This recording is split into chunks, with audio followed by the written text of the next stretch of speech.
Today, we have a real treat. We are going to look at the arc of Bobby Fischer's development as a chess player from his youth to later in his adulthood by looking at two games. Now, it is my contention that the player in the first game, the Fischer in the first game, could not have played the game that Fischer played in the second game. He wasn't at that level yet. The first game we're going to look at is the game he played against Donald Byrne, the immortal game that he played when he was 13 years of age.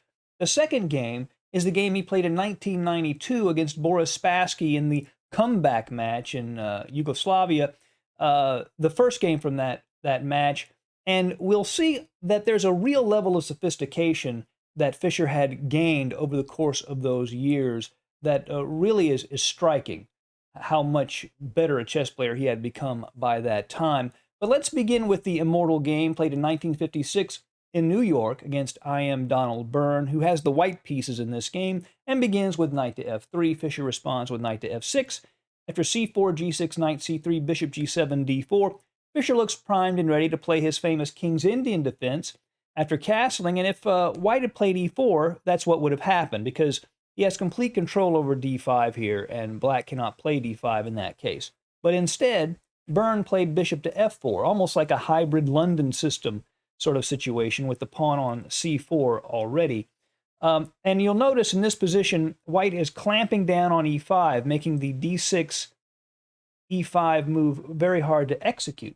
So what Fischer does is he transposes into a Grunfeld defense by playing an immediate d5, putting some pressure on c4, queen to b3 from Byrne, just putting as much pressure on the d5 square as possible. Fischer defends with c6. The next move that Donald Byrne plays is a little strange. It's the only time it's been played in my database, and it's the move rook to d1. Much more common is e3, and white actually has a fairly decent score here. But rook to d1, it does place the rook opposite the queen, which makes sense.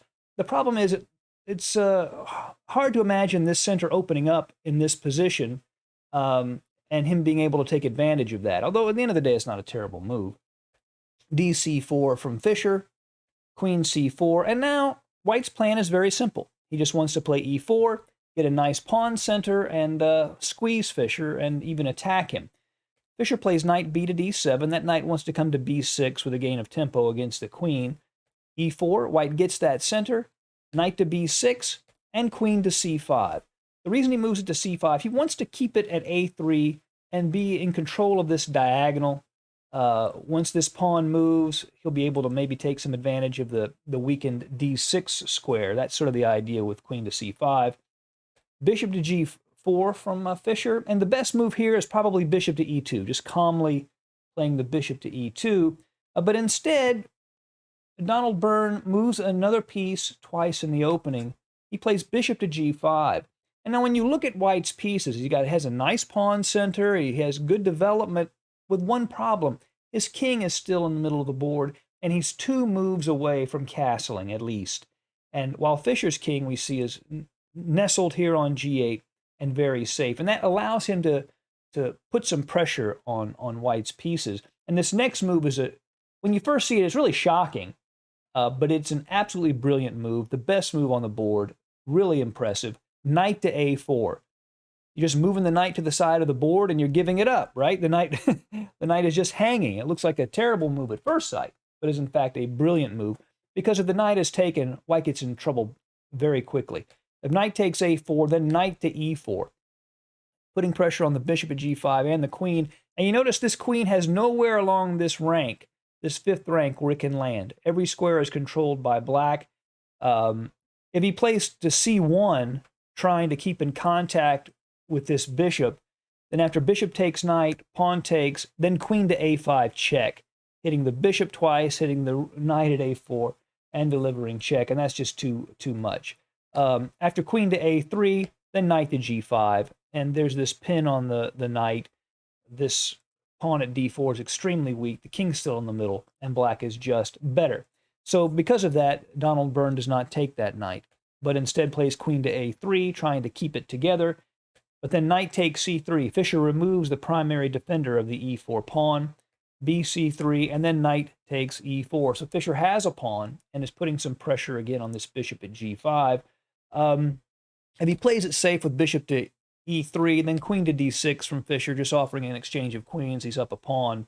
And after queen to b3, bishop takes knight, knight to f6, and black's just up a pawn, comfortably up a pawn here. And if white tries to grab the b7 pawn, then Fischer just gets far too much activity. Yeah, just far too much activity. So what Byrne does looks good at first, right? Bishop takes e7. The queen defends the bishop. It's forking the queen and the rook. The only problem is he's opening up this file to the white king. So Fischer plays queen to b6.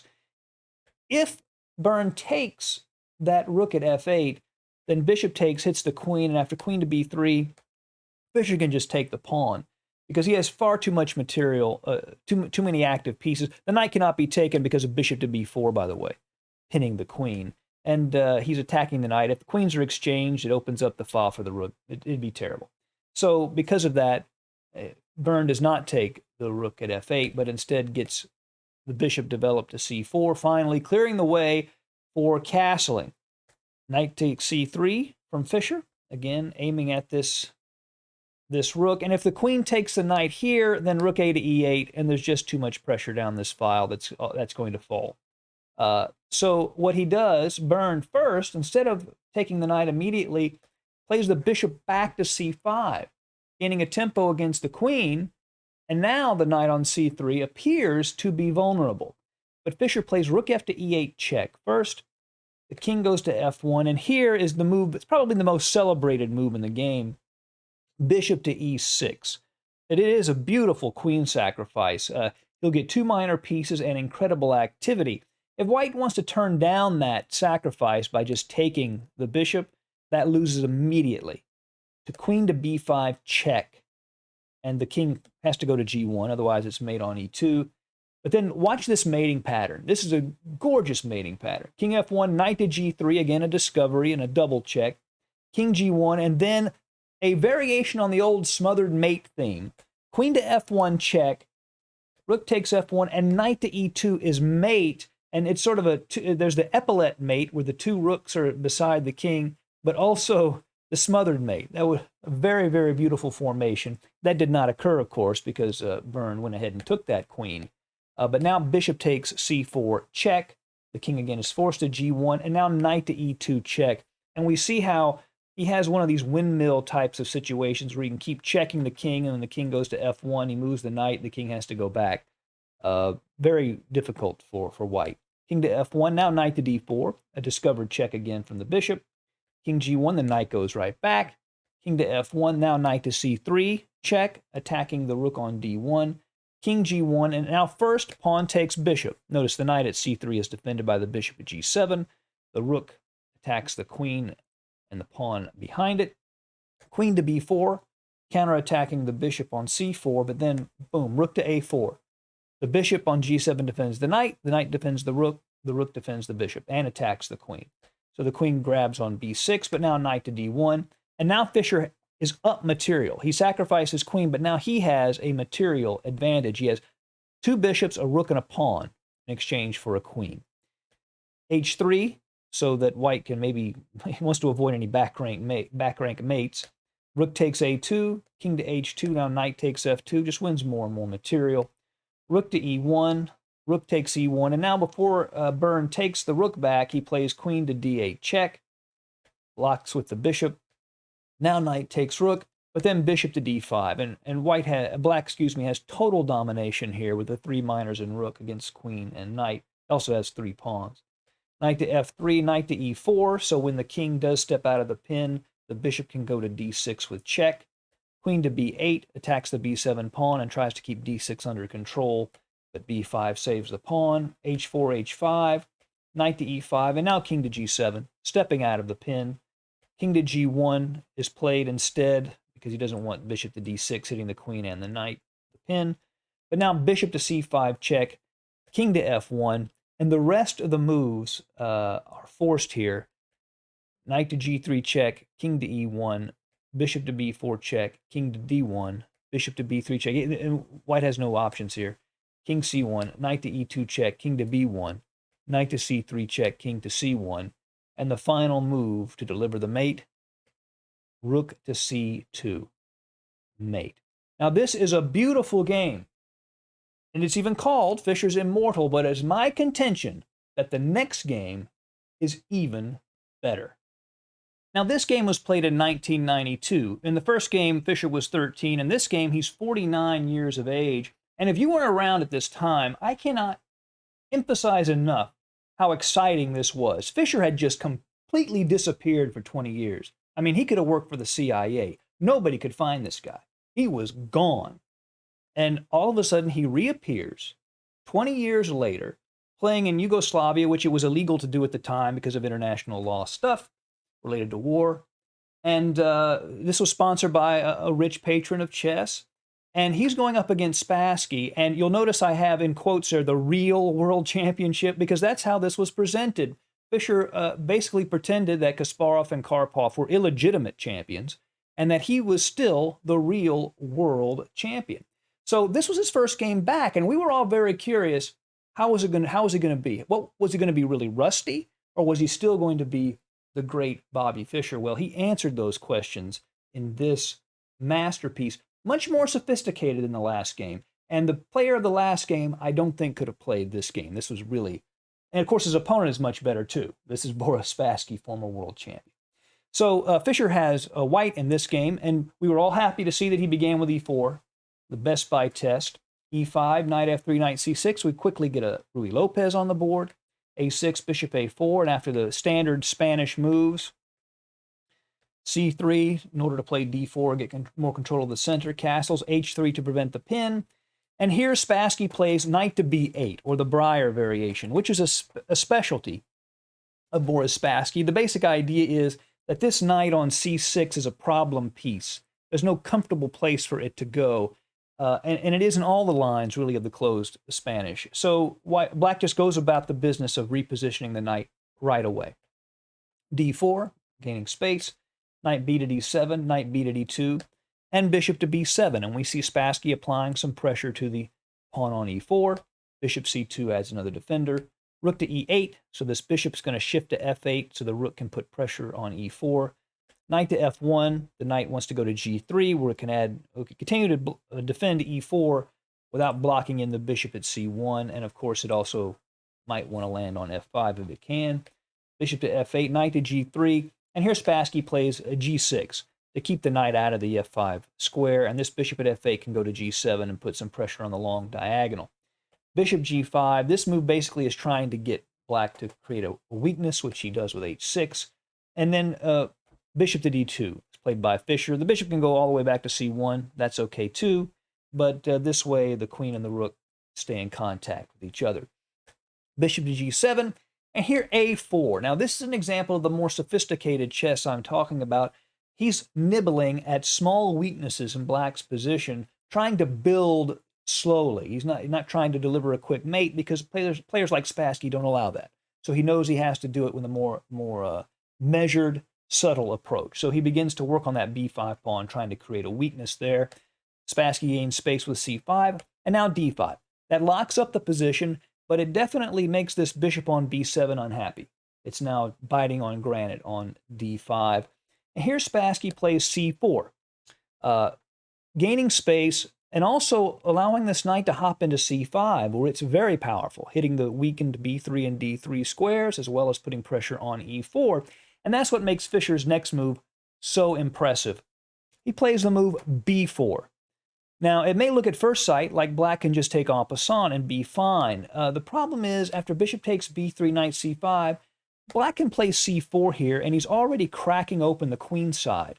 And since Fischer has space on the queen side, he would like that to be open. He can get a lot of play on the queen side. So Spassky doesn't want that. Doesn't want to take en passant for that reason, and he plays knight to h7 instead, preparing his own play on the king side with f5, and maybe he can trade off a piece on g5. But now Fischer has created a situation where the knight no longer has access to c5. Now it cannot get in there at all. So he has a nice space advantages and he's limiting more pieces for Black. Bishop to e3. I remember when Yasser Seirawan reviewed this game right after it had been played, he was very complimentary of this move. It's a great building move. You see, the bishop here doesn't really control a lot of squares. Fischer just moves it one square, and now it controls more squares. Chess is not a complicated game in the hands of a genius. H5 from black to irritate the knight on G3. Queen to D2. Rook to F8, preparing black's main pawn break here with F5. Now rook to A3. We see Fischer is planning to build up on the A file and try to dominate, and then at the right time take on B5 and control this A file. We can see that beautiful plan forming. Knight to D to F6, rook E to A1, queen to D7, and now rook 1 to A2. And we can see Fischer is very ambitious here. He wants to create the Ayekin's gun formation with the two rooks in front of the queen. That's a very powerful formation. Rook F to C8, queen to C1, shifting that queen over to the A1 square, bishop to F8, and queen to A1. And Fischer has what he wants. So he's ready to dominate the A file. Spassky makes a good move here. He plays queen to E8. He's lining up his queen and rook, two rooks, so that he can trade off everything on A8.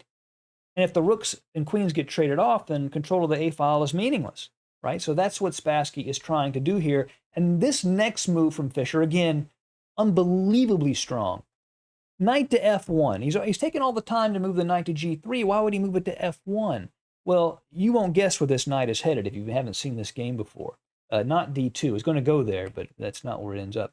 Knight 1 to D2, king G7, and here we go. Knight to B1, a move of incredible foresight. Why would he move the knight to this square? Well, the idea is he wants to take on B5, create a weakness there, then trade off everything on the A file, and then he can just play knight A3, knight takes B5. So he creates the weakness, trades off the heavy pieces, knight A3, knight B5. And this is a big problem for black. This is a very, very strong idea. In fact, it is such a problem that Spassky decides to make a positional piece sacrifice to try to get counterplay. And that's a good decision, really. He plays knight takes E4, and this is actually a fairly strong move because he has to do something to distract Bobby Fischer from his plan. Otherwise, Fischer's just going to slowly win. Bishop takes E4, F5, bishop C2, and bishop to D5. Now, the position has changed somewhat, and it looks like it has changed in black's favor. Yes, he's down a piece for two pawns, but you see this pawn phalanx is very powerful. These are gorgeous pawns. So it's very interesting to see how Fischer deals with that. First, he does go ahead and take on B5, opening the A file, then rook to A7. He doesn't want to trade the material. He wants to use it. So by placing it on A7, of course, he's pinning the bishop at E7. So Spassky steps out of that pin with king to F6. Now knight B to D2, bringing the knight back. The other plan is too slow now, and he's up a piece. He just wants to consolidate. Rook takes A7, rook takes A7, rook to A8, continuing to challenge that open file. Queen and the bishop both defend that, so that's why that works. Now this next move may be really the best move Fischer plays in both of the games we're looking at. At first glance, it may not look like much, but it's a kind of move that's very scary to play in an actual game of chess. He plays the move G4. Now what he's doing, he's trying to break up this beautiful phalanx of pawns. He doesn't want it to just kind of roll forward and push his pieces out of the way while black attacks. He wants to create holes and weaknesses in it. He wants to crack it open so it isn't a nice phalanx of pawns. HG4, HG4, the rooks do come off, queen A7. And here, after pawn takes, Fischer could play knight to H4, attacking G6, the bishop to F7, then bishop to H6, and that controls the king's movement. It can't go back to G7, and Fischer's minor pieces will dominate. The knight can go to G3, E3, the knight on D2 can go to E4, and that would be a great position for him. So Spassky instead plays F4, hitting that bishop. Fischer decides to go ahead and take on F4. He could have played bishop to B6 if he had wanted. But bishop to F4 is a very powerful idea. After EF4, he plays knight to H4, attacking G6 twice. Bishop to F7 to defend. But now queen to D4 check. That forces the king out into the open. If he plays king to G5, then this great move, queen to G7, is played. And if he takes the knight, then it's a mate. After queen to H6, king takes F3, queen to H2. That would be mate. So because of that, Spassky goes back into the center of the board. Knight to f5 is played. That knight is immune from capture because bishop takes f5 would be mate in this position. So bishop goes to f8. Queen goes to f4. Here, if pawn takes knight, it's not mate, but it's still much better. He would get the piece back by taking on h7. So king to d7 is played instead. Knight to d4, aiming at that b5 pawn. We talked about that whole maneuver, moving the knight to b1 to attack the pawn. This pawn is still a weakness and a problem. He's just coming at it from a different angle. Queen to e1 check, king to g2, bishop to d5 check. So is Spassky beginning to get activity? Not quite. Bishop to e4 neutralizes that light-squared bishop on the diagonal. Bishop e4 check, knight takes e4. And here just compare Fischer's piece harmony to Black's. The queen and the minor pieces are separated for Black, whereas these pieces are just beautifully placed in the center of the board, working together harmoniously. Bishop to e7, knight takes b5. He finally gets that pawn. Knight to f8, now he takes on d6. Knight to e6 hits the queen, and queen to e5. And in this position, Spassky resigned. You see the threat, of course, here is to play knight to c5 check and then win the queen.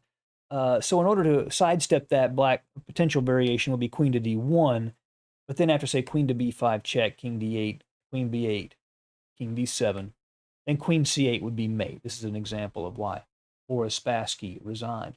This game, although it doesn't have the fireworks, is a much better game than the Immortal game. And these two games illustrate, I think, better than any, the development as Fischer as a player over time. I hope you've enjoyed this video. See you again soon at Chess Dog. Goodbye.